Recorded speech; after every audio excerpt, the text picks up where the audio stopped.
autoridade, fazem com que as pessoas, de alguma maneira, tenham a percepção de que elas estão diante de alguém que conhece alguma coisa mais do que elas, né? E elas se sentem mais seguras porque aquela pessoa se impõe, né, com conhecimentos, supostamente um conhecimento espiritual, e sobre o qual não há dúvidas, né? Então aquele tom mais impositivo. No meu caso, concretamente, vou dar o meu exemplo, eu administrava essa sedução de um jeito mais melífluo, né? A voz doce, tentando olhar para as pessoas, né? E são coisas que você vai aprendendo com a experiência, né? Mas que de um certo modo você vai se transformando numa prática, e hoje isso é calculadamente estudado nas escolas de homilética, né? Por exemplo, hoje quem assiste a atuação dos chamados padres cantores, né? Não só quando eles fazem shows musicais, mas principalmente quando eles se dirigem pregando, né, a palavra da Bíblia, a mensagem bíblica, você pode perceber que eles têm um domínio absoluto do palco. Eles caminham pelo palco, às vezes param em certos lugares em que a comunicação se torna mais eficaz, dirigem os olhos a certas pessoas, às vezes caminham por meio do povo, né? Isso faz com que todo um campo, né, seja instalado e ele tenha totalmente o domínio da situação. E uma característica própria, justamente porque o discurso religioso é um discurso autoritário, né? Quem fala, fala, quem ouve, ouve. Você não pode trocar de lugar. Então, em geral, as plateias são muito submissas, né? São muito... têm a mente totalmente distendida para que você plante um conteúdo, né? Eu me impressionava muitas vezes enquanto padre, enquanto fui padre, da maneira assim, passiva como as plateias se posicionavam. Eu pensava, poxa, eu posso dizer qualquer balela aqui, eu posso colocar qualquer interpretação, isso será aceito, né? Justamente em função desse discurso com a característica autoritária que você estava colocando, né? Autoritária. Muito bem, nós vamos para um rápido intervalo comercial e eu vou explorar ainda, né, nessa entrevista que eu estou fazendo com o Marcelo da Luz, ex-padre, a análise que ele faz no livro dele, Onde Termina a Religião, a respeito do discurso religioso e desses problemas que dá para encontrar em toda essa tradição religiosa. Só um instante e nós estaremos de volta.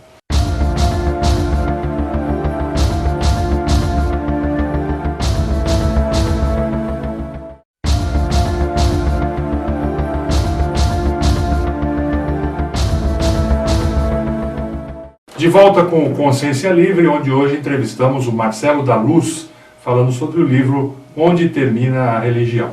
No bloco anterior, Marcelo, estávamos falando das questões que a gente encontra no discurso religioso, na análise do discurso religioso, né? E um dos problemas que você comentava era a questão da falácia, né? No intervalo, durante o intervalo, você falava sobre a falácia que também está presente no discurso religioso. Como é? Exato. Uma falácia é um erro de argumentação.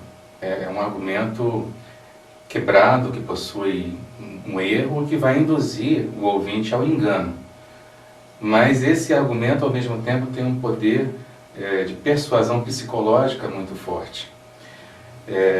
Passa, portanto, despercebido o erro contido no argumento. Então, dentro do discurso religioso, você encontra um número muito grande de falácias. Algumas delas acontecem de modo mais repetitivo. Eu vou mencionar apenas algumas, explicando-as brevemente. Existe no discurso religioso a ocorrência assim, bastante frequente do apelo à tradição. O que é um apelo à tradição? É quando eu quero sustentar a verdade de uma coisa me baseando no fato de que ela foi repetida no passado, ela foi ensinada no passado, ela foi considerada verdadeira no passado. Então, com base nisso, eu quero que ela se torne verdadeira também no presente, né? Mas veja bem, a verdade de uma ideia, a realidade do conteúdo de uma ideia, ela não depende da idade dessa ideia. Uma ideia nova, ela pode trazer um fato revelador, ela pode trazer uma clareza de percepção às pessoas. Uma ideia antiga pode ser errada. Uhum.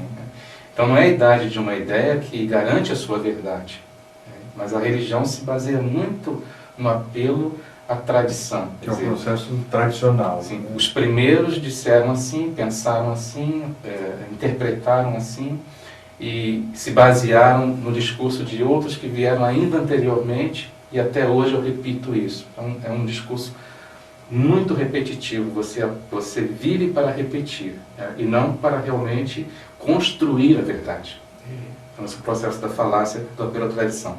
Existe também o apelo, um apelo que também é muito usado, é o apelo ao medo. Quando eu intimido as pessoas, sugerindo o que poderia acontecer com elas, caso elas não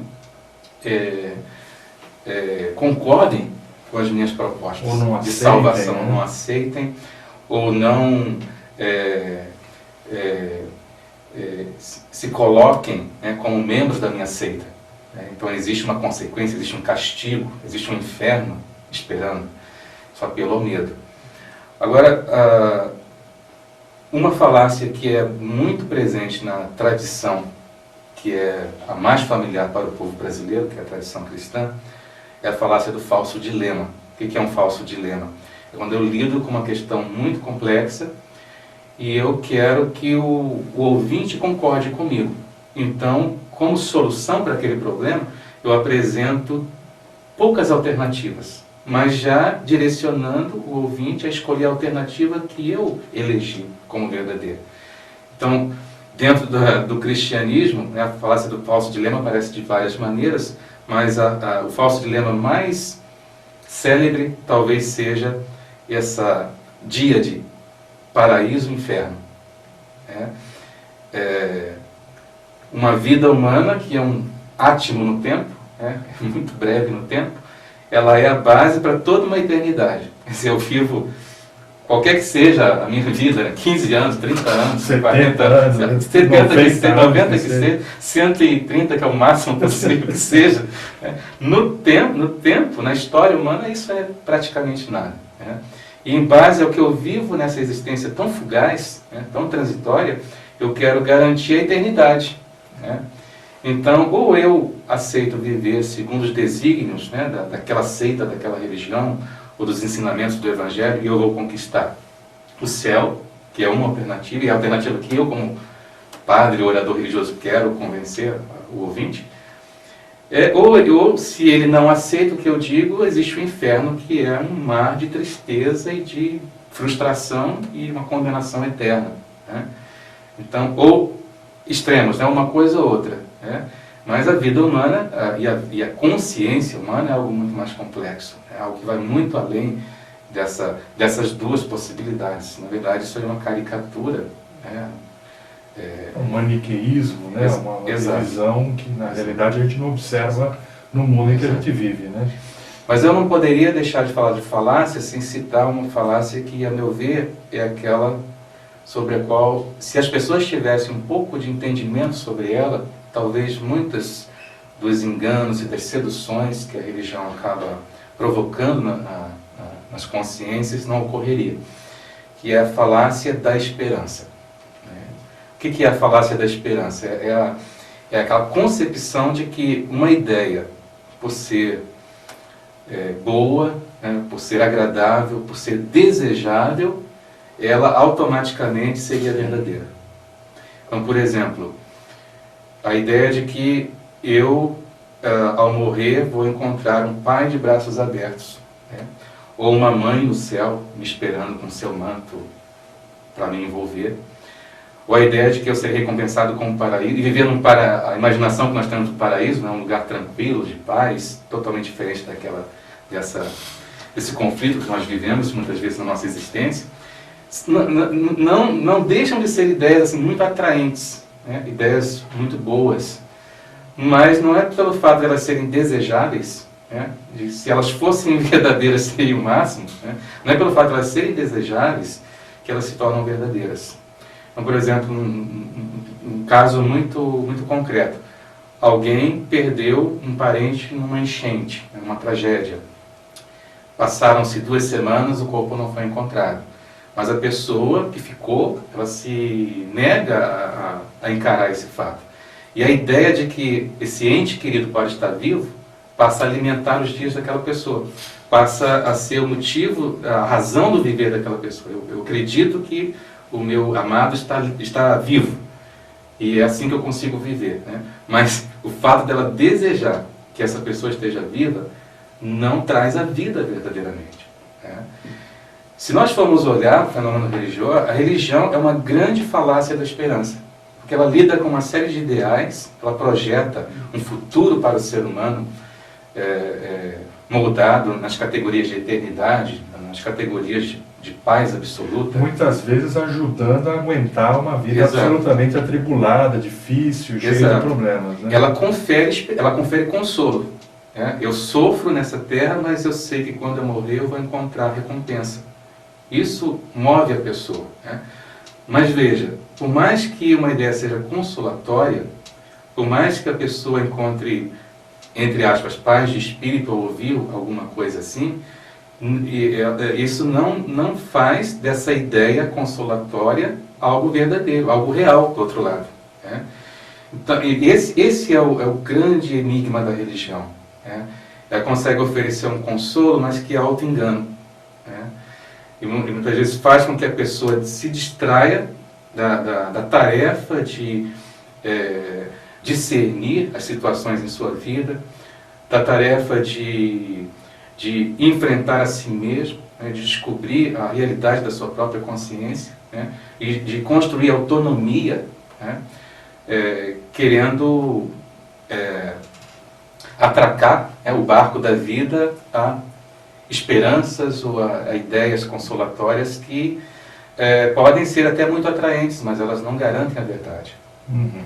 Agora, você colocando nessas características do discurso religioso, né, o autoritarismo, a utilização de persuasão, a utilização de falácias, né, as técnicas todas, a gente chega à conclusão, né, isso você coloca no seu livro, a questão de um mega paradoxo aí da religião, né? Fala um pouquinho sobre isso, Marcelo. No meu livro, ao final de cada capítulo, eu criei o que nós chamamos de mega problema, né?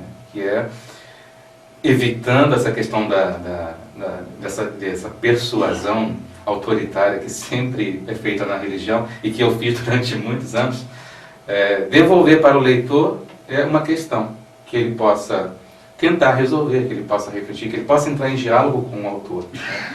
E no tocante ao discurso religioso, o mega problema é esse. As religiões, elas vivem de grandes propostas, né? Propostas de ideais para a humanidade, o ideal do amor, né? O ideal da paz, o ideal da fraternidade. Mas como é que você pode comunicar esse tipo de ideal, que supostamente é positivo para todos, e as pessoas geralmente aceitam esse discurso porque encontram a realização ali, encontram a ruptura com o mundo de ódio, de inimizade, de conflito em que nós vivemos, né, nessas promessas? Como é que a religião pode, ao lidar com esses ideais, impô-los autoritariamente? Porque eles não são propostos, eles são impostos, né? A consciência, ela vive no falso dilema: ou ela aceita isso e ela vai receber a recompensa eterna, ou ela não aceita e receberá punição eterna.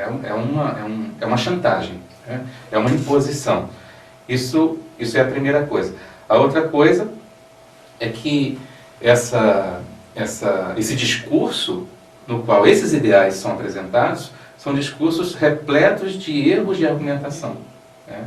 Repletos de falácias, algumas delas nós mencionamos aqui. Então, como é que uma proposta que supostamente é a melhor, ela deve ser veiculada em termos autoritários e em termos falaciosos, enganosos, né? Se algo é muito bom, ela tem que ser dito às claras e oferecer ao ouvinte, né, aquele que recebe a mensagem, a possibilidade de discutir isso, de clarear isso, ou de enxergar além disso. Então,